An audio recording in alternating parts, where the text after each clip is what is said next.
Am I the a-hole for refusing to forgive my dad or even speak to him after he left my mom for a 21-year-old? I, 17, live with my mom, 46, my little brother, 13, and for lack of a better word, my dad, 50. To be totally honest, I don't even feel comfortable calling him that anymore. Our home life has been a quiet war zone for years. Tense conversations, fake smiles, pretending everything is okay when it's very obviously not. But last week, it finally blew up. Something inside me just snapped, and I'm not sure I want to come back from it. Let me give you some background.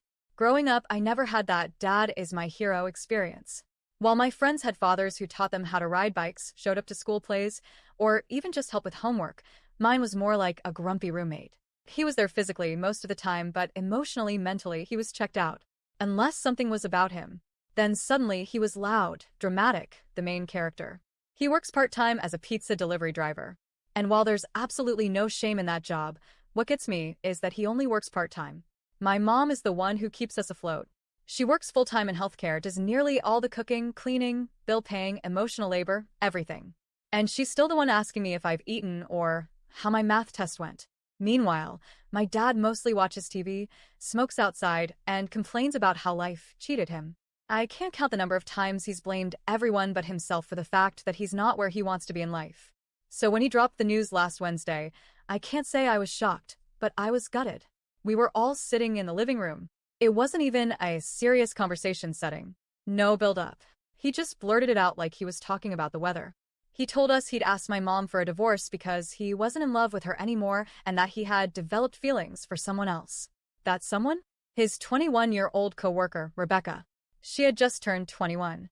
I'm 17. Let that sink in. He left out a lot of details, but the ones we did get were enough to make me feel sick to my stomach. He told us she makes him feel alive again. That this is what love is supposed to be. I couldn't even look at my mom. She looked frozen. My little brother was crying, confused, asking if dad was moving out. My mom just sat there, staring at the wall. The next morning, after a night of shouting, crying, and him packing his things, he walked out of our lives.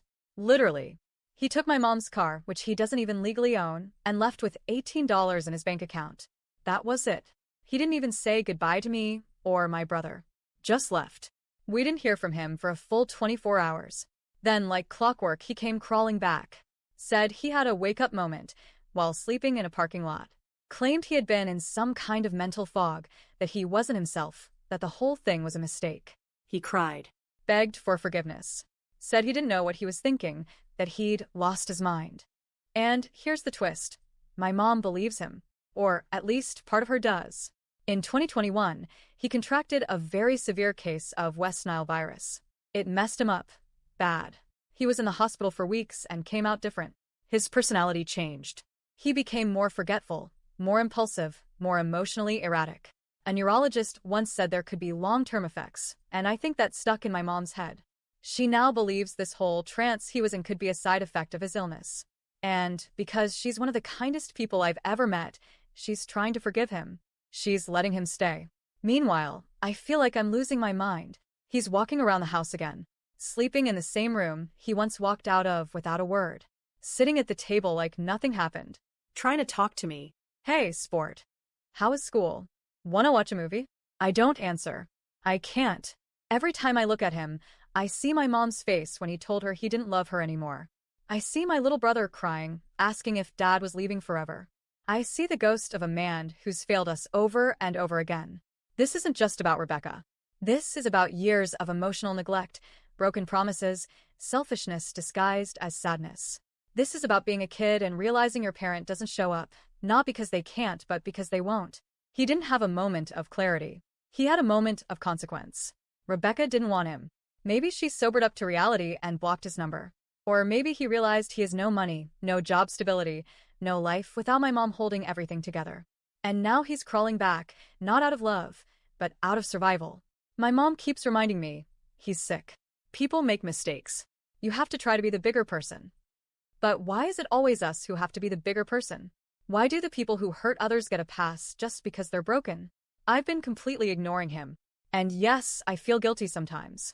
I know it hurts him. But the truth is, I don't trust him. I don't respect him. I don't even know if I like him anymore. And I think I'm allowed to say that. I still have one more year at home before I leave for college, and my plan is just to focus on school, work, and staying away from him as much as I can. I've already started looking into summer jobs just to get out of the house more. So, am I the a-hole for refusing to forgive my dad or even speak to him after he left my mom for a 21-year-old and only came back when his new dream life fell apart? Or is this just me finally standing up for myself after being disappointed for too long?